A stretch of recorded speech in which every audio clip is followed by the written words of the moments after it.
अस्सलामुअलैकुम सत श्री अकाल। तुसी देख रहे हो पंजाबी प्रचार टीवी और मैं हाँ तुहाडे नाल इरफान समोर।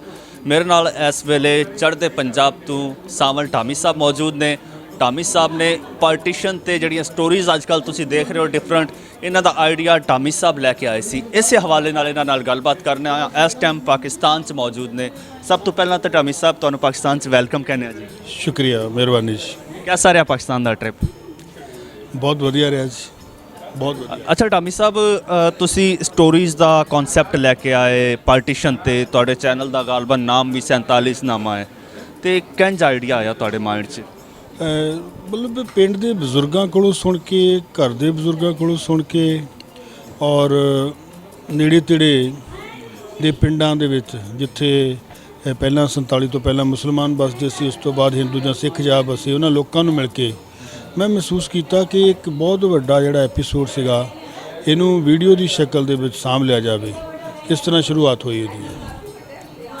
एक कदों शुरुआत हुई तो किनिया कोई स्टोरीज इस टाइम तक कवर कर चुके हो? ਜਿਹੜੀ ਇਹਨਾਂ ਕਹਾਣੀਆਂ ਨੂੰ ਸਾਂਭਣ ਦੀ ਸ਼ੁਰੂਆਤ ਹੋਈ ਤੇ ਬਹੁਤ ਪੁਰਾਣੀਆਂ, ਸ਼ਾਇਦ 25 ਸਾਲ ਹੋ ਗਏ ਹੋਣਗੇ, ਪਰ ਪਹਿਲਾਂ ਉਹਨੂੰ ਸਾਂਭਣ ਦਾ ਜਿਹੜਾ ਢੰਗ ਸੀਗਾ ਉਹ ਬਦਲਦਾ ਗਿਆ। ਕਦੀ ਉਹ ਲਿਖ ਲੈਣੀਆਂ, ਕਦੀ ਆਵਾਜ਼ ਰਿਕਾਰਡ ਕਰ ਲੈਣੀ, ਕਦੀ ਉਸ ਤੋਂ ਅਗਾਂਹ ਜਾ ਕੇ ਮੋਬਾਈਲ 'ਤੇ ਰਿਕਾਰਡਿੰਗ, ਫਿਰ ਕੈਮਰੇ ਆ ਗਏ, ਲੈ ਲਿਆ ਕੈਮਰਾ, ਉਸ 'ਤੇ ਰਿਕਾਰਡਿੰਗ। ਕਹਿਣ ਦਾ ਮਤਲਬ ਹੈ ਕਿ 10-15 ਸਾਲ ਤੋਂ ਤਾਂ ਮੈਂ ਸੀਰੀਅਸਲੀ ਇਸ ਕੰਮ ਨਾਲ ਜੁੜਿਆ ਹਾਂ जी। इस दे अलावा भी कुछ करते, कोई तुहाडा प्रोफैशन की है या यही प्रोफैशन पैशन सब कुछ यही है? नहीं, मैं हैगा तो असिस्टेंट प्रोफैसर हाँ गौरमेंट कॉलेज हुशियारपुर दे विच। उस तो पहला मैं स्कूल दे विच पढ़ाया बहुत साल। मैं नौकरी करदा जी, पंजाबी पढ़ाउना मैं हुण MA ते BA दे विद्यार्थियों नूं। काम मेरा यही आ मेन पढ़ाउण दा।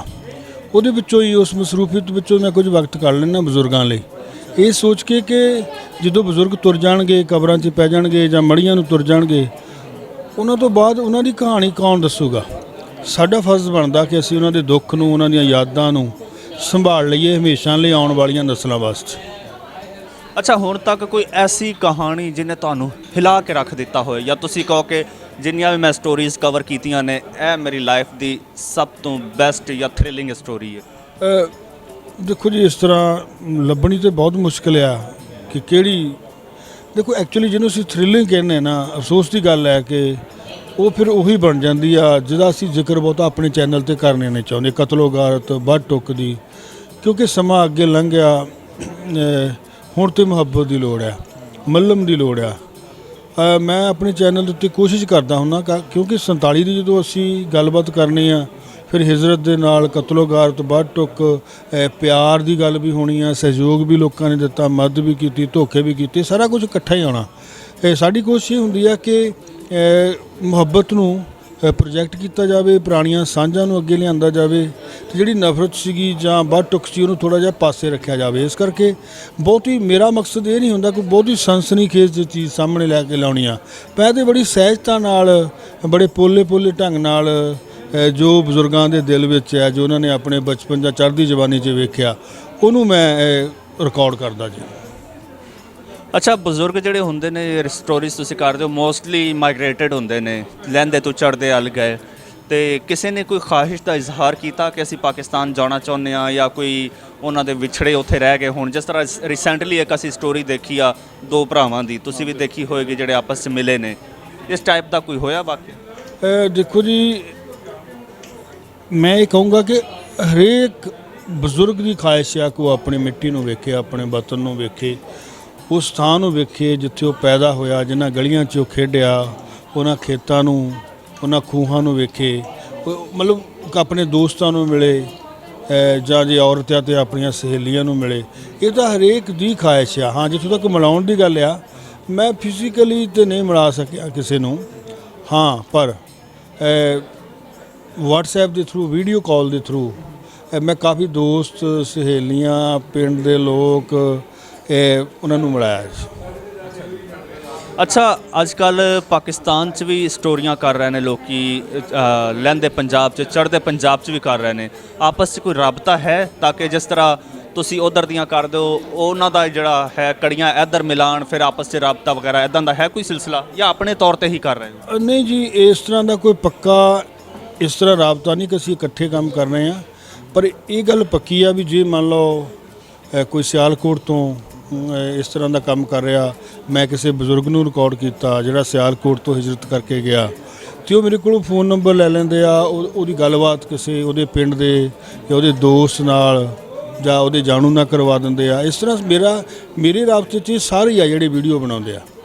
ਹਾਂ ਬਿਲਕੁਲ, ਮੇਰੀ ਰਿਸਪੈਕਟ ਵੀ ਕਰਦੇ ਆ। ਉਹਦਾ ਕਾਰਨ ਇੱਕ ਵੱਡਾ ਇਹ ਆ ਕਿ ਉਹਨਾਂ ਨੂੰ ਇਹ ਮਹਿਸੂਸ ਹੁੰਦਾ ਕਿ ਇਹ ਉਹ ਸ਼ਖਸ ਆ ਜਿਹਨੇ ਇਹਦੀ ਸ਼ੁਰੂਆਤ ਕੀਤੀ ਸੀ ਜੀ। ਅੱਛਾ, ਸ਼ੁਰੂਆਤ ਇਸ ਚੀਜ਼ ਦੀ ਤੁਸੀਂ ਕੀਤੀ ਸੀ ਔਰ ਅੱਜ ਕੱਲ ਬਹੁਤ ਸਾਰੇ ਲੋਕੀ ਇਸ ਤੇ ਕੰਮ ਕਰ ਰਹੇ ਨੇ।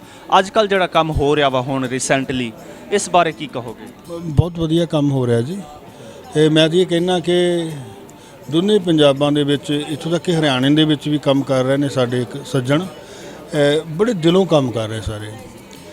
ਕਿਉਂਕਿ ਜੇ ਆਪਾਂ ਹੋਰ ਲੇਟ ਹੋ ਜਾਂਦੇ ਫਿਰ ਇਹ ਇੰਨਾ ਦਰਦ ਜਿਹੜਾ ਅਸੀਂ ਸਾਂਭਣਾ ਨਹੀਂ ਸੀਗਾ, ਇੰਨੀਆਂ ਯਾਦਾਂ ਅਸੀਂ ਹਮੇਸ਼ਾ ਲਈ ਰਿਕਾਰਡ ਨਹੀਂ ਸੀ ਕਰ ਲੈਣੀਆਂ। ਸੋ ਸਾਰੇ ਬਹੁਤ ਵਧੀਆ ਕੰਮ ਕਰ ਰਿਹਾ। ਮੈਨੂੰ ਇਸ ਗੱਲ ਦੀ ਖੁਸ਼ੀ ਆ ਕਿ ਮੈਂ ਜਿਹੜੀ ਇੱਕ ਲੀਹ ਹੀ ਪਾਈ ਸੀਗੀ ਉਹ ਪਗਡੰਡੀ, ਹੁਣ ਤੇ ਉਹ ਬਿਲਕੁਲ ਜਰਨੈਲੀ ਸੜਕ ਬਣ ਗਈ ਹੈ ਜੀ। ਅੱਛਾ ਧਾਮੀ ਸਾਹਿਬ, ਇਸ ਟਾਈਮ ਬਹੁਤ ਸਾਰੇ ਲੋਕੀ ਤੁਹਾਨੂੰ ਦੇਖ ਰਹੇ ਨੇ, ਚੜ੍ਹਦੇ ਲਹਿੰਦੇ ਪੰਜਾਬ ਦੇ, ਉਹਨਾਂ ਨੂੰ ਕੋਈ ਅੱਛਾ ਜਿਹਾ ਪੈਗਾਮ ਦੇ ਦਿਓ ਐਂਡ ਤੇ। ਮੇਰਾ ਪੈਗਾਮ ਮੇਰੀਆਂ ਵੀਡੀਓਜ਼ ਦੇ ਵਿੱਚ ਵੀ ਇਹੀ ਹੁੰਦਾ, ਮੇਰੀਆਂ ਲਿਖਤਾਂ 'ਚ ਵੀ ਇਹੀ ਹੁੰਦਾ ਕਿ ਅਸੀਂ ਸਾਰੇ ਇੱਕੋ ਹੀ ਅੱਲਾ ਜਾਂ ਵਾਹਿਗੁਰੂ ਦੀ ਔਲਾਦ ਹੈ, ਤੇ ਇਨਸਾਨ ਨੂੰ ਇਨਸਾਨ ਨਾਲ ਪਿਆਰ ਕਰਨਾ ਚਾਹੀਦਾ। ਇੱਥੋਂ ਤੱਕ ਕਿ ਇਨਸਾਨ ਨੂੰ ਇਨਸਾਨ ਨਾਲ ਨਹੀਂ, ਰੁੱਖਾਂ ਨਾਲ, ਉਹਦੇ ਸਿਰਜੇ ਹੋਏ ਹਰੇਕ ਜੀਵ ਨਾਲ। ਮੈਨੂੰ ਐਂ ਲੱਗਦਾ ਕਿ ਜਦੋਂ ਮੁਹੱਬਤ ਵੱਧ ਜਾਊਗੀ, ਮੁਹੱਬਤ ਕਰਨ ਵਾਲੇ ਲੋਕ ਵੱਧ ਜਾਣਗੇ, ਨਫ਼ਰਤ ਘੱਟ ਜਾਊਗੀ, ਦੁਨੀਆ ਹੋਰ ਖੂਬਸੂਰਤ ਹੋ ਜਾਏਗੀ। ਤੇ ਮੇਰੀ ਇੱਕੋ ਹੀ ਸਾਰਿਆਂ ਨੂੰ ਇਹ ਗੁਜ਼ਾਰਿਸ਼ ਆ, ਆਓ ਇਸ ਦੁਨੀਆ ਨੂੰ ਖੂਬਸੂਰਤ ਬਣਾਈਏ ਮੁਹੱਬਤ ਦੇ ਨਾਲ। ਬਹੁਤ ਅੱਛਾ ਜੀ, ਬਹੁਤ ਖੂਬਸੂਰਤ ਤੁਸੀਂ ਪੈਗਾਮ ਦਿੱਤਾ ਵਾ। ਔਰ ਧਾਮੀ ਸਾਹਿਬ, ਤੁਹਾਡਾ ਬਹੁਤ ਸ਼ੁਕਰੀਆ, ਨਾਲ ਤੁਸੀਂ ਸਾਨੂੰ ਵਕਤ ਦਿੱਤਾ, ਤੁਸੀਂ ਸਾਡੇ ਪਾਕਿਸਤਾਨ 'ਚ ਆਏ, ਔਰ ਇੱਕ ਵਾਰ ਫਿਰ ਵੈਲਕਮ ਕਹਿੰਦੇ ਆ। ਔਰ ਇਜਾਜ਼ਤ ਦਿਓ ਜੀ, ਰੱਬ ਰੱਖ।